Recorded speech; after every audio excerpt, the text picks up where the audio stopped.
Hello students. Today we're going to be talking about assets and liability with my business partner and project partner, Ahmed. We're going to go through all the assets and liabilities of Ahmed. We're currently at his house and we're going to be showing you all of his liabilities and assets in his house. We're going to explain to you what makes them assets and what makes them liabilities with reasons and examples. We're also going to discuss about Ahmed's business of his internet, selling videos and selling music, internet download for you as service. And we're going to explain to you what are the liabilities and assets of his business. And I hope all these examples of liabilities and assets will help you in the future in your own decision making when you're going to have assets and liabilities. Thank you to the information that Ms. Inu has taught us in her class with assets and liabilities from the book Rich Dad, Poor Dad. And we're going to be continuing on with assets and liabilities in a short while. Thank you. Good afternoon, Ms. Emilu. Good afternoon, students. Today I'll be talking about the liabilities in my house. First off, this rabbits here is a liability to us because we will lose money by buying the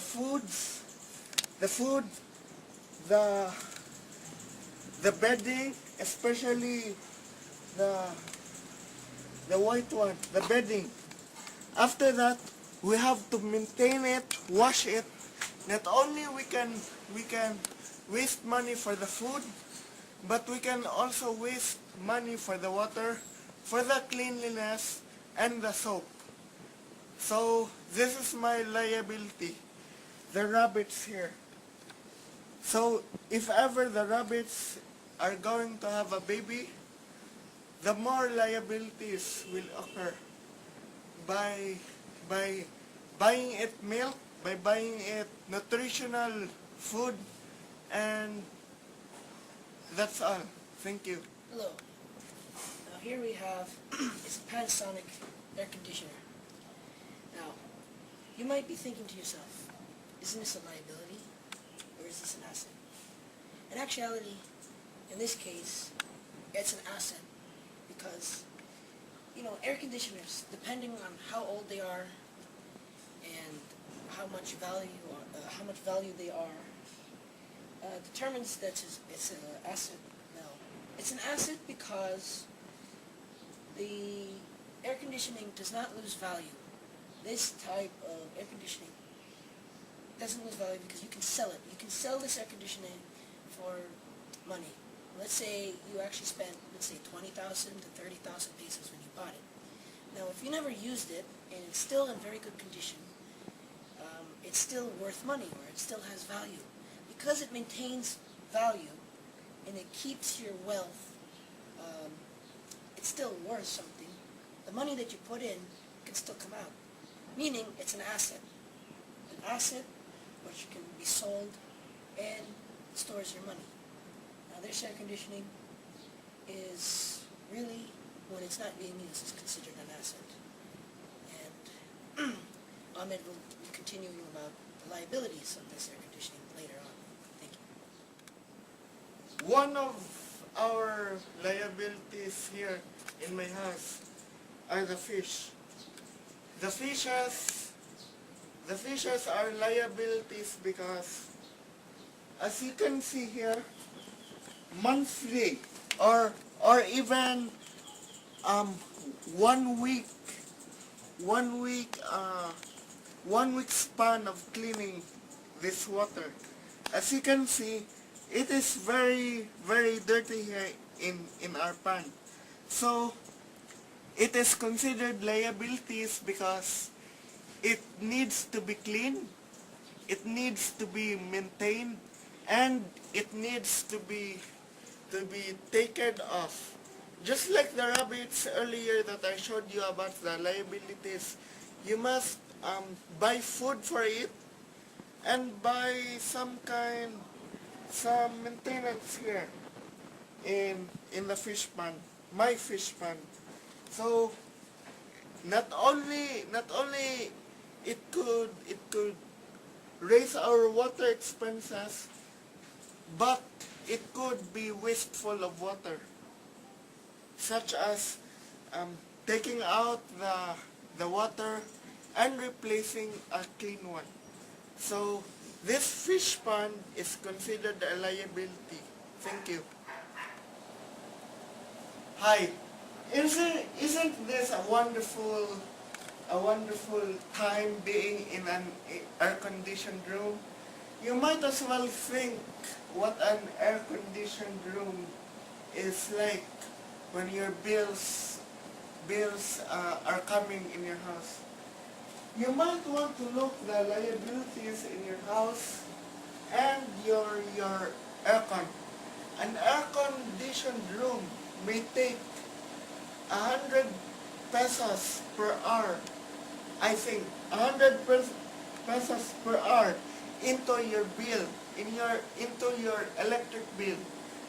So this aircon right here is a liability, because the more aircon you on, the more liabilities you will get, such as the bills, the maintenance, and the electricity. Not only your bill is high, but you're wasting electricity as well. So we consider this as a liability. Thank you. Okay, bye. And another liability in your house would be your cell phone, because a cell phone can make you be addicted to it, and you can if ever this cell phone is damaged, you have to pay it for it to get repaired, right? If ever you don't have any load in your cell phone, you have to buy load, which is more expenses, which is you will have more expenses. And not only you can pay money for the load, for the repair, you also waste energy for this phone, such as charging it when it's low bat, and such as that. This cell phone can increase your electricity bill, paycheck, your bills from your electric company. So we decided this phone to be a liability. Thank you. Okay. Here we have is Ahmed's collectibles of toy cars, or what we call sport cars. Now we have, many types of cars here, and these collectibles, but they're considered an asset because they're collectibles, meaning they're antiques, or they're not antiques, but they're rare. Now, somewhere, somehow, there's people that consider this as value because they're collectibles. To a collector, these cars are very, very, very valuable, especially one who has missing part of a collection and they want to have the missing part of their collection. Now here we are. We have many cars. We have official Shell and Ferrari and Ferrari cars. And to someone, this is considered an asset because if it's very rare and you have someone who really is interested to buy this, they will be willing to pay a very handsome they will pay a lot of money for this kind of collectible. Now, another definition of an asset is not that it just keeps the value of the money. It may increase. It may increase with value over time. So, in a sense, 20 years from now, you might have someone who's really would love to have his collection finished. So, Ahmed could sell these cars at a very high price than he paid for 20 years ago before. And that would be that they were asset and it doesn't cost them anything to keep them there. So they're not a liability, but they're an asset that increases value with over time, and they could someday be worth a lot of money. Thank you.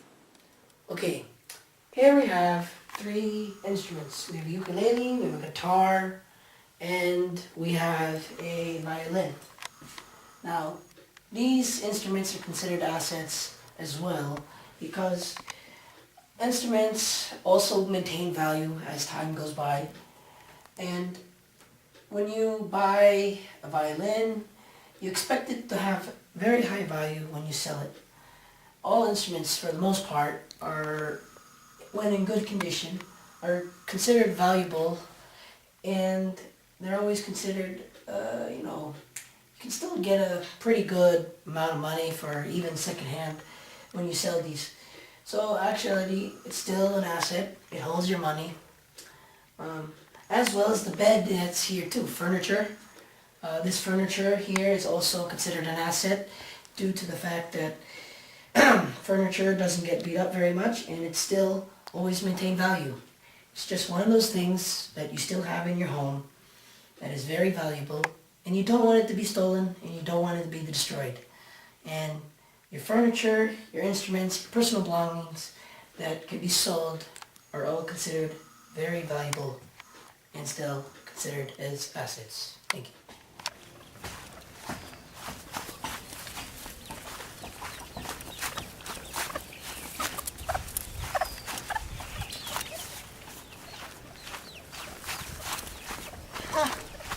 What are you doing? Okay, go. Okay, as you can see here, we have chickens here as well. Chickens. They are liabilities because we provide food and shelter for them. And it is wasting our money for number 1, the food. The food is the primary goal of living, right? The chickens. So we must provide food and the shelter over there. We must decorate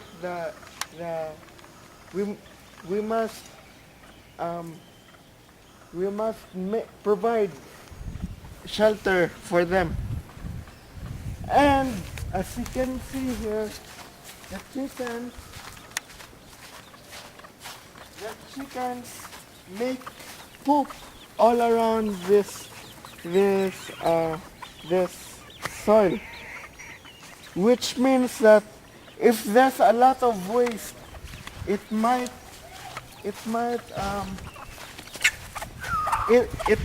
rotten the ceiling, and it could cause more damage in our house. So these chickens are considered as liabilities. Thank you.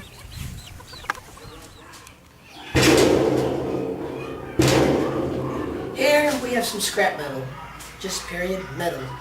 Different types of metal, copper, aluminum, steel.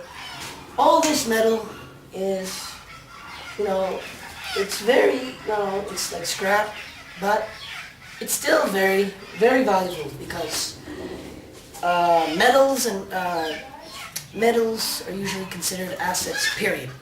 All metals. Metals are considered valuable because they're rare, and you can always melt them down and reuse them.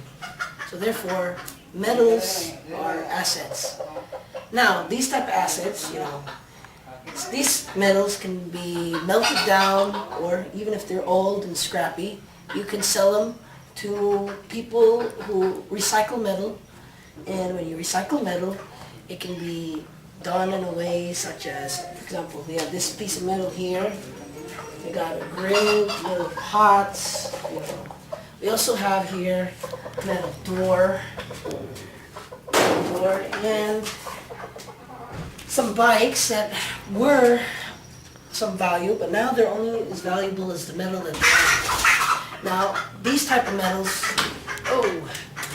metals can be used and sold, and in the commodity market of trading, metals, depending on the type of metal it is, the price of the metals can change daily. and the price of the commodity can change. And these type of commodities and metals are considered an asset, even though they might not be the most valuable asset here around here, but they still have value. If you have a lot of scrap metal, you can really sell it to a lot of people who will really pay money for all these metals. And that's why it's an asset.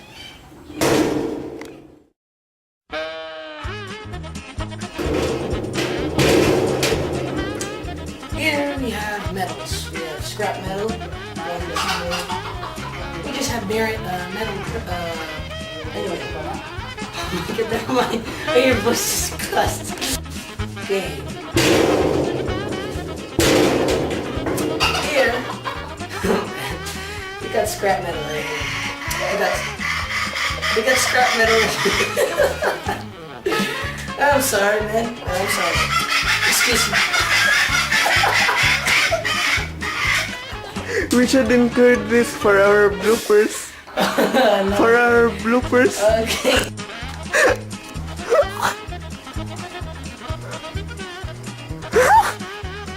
What? Look at the chicken. Where's the chicken going? Balancing. Can I knock it off? No, no. Oh,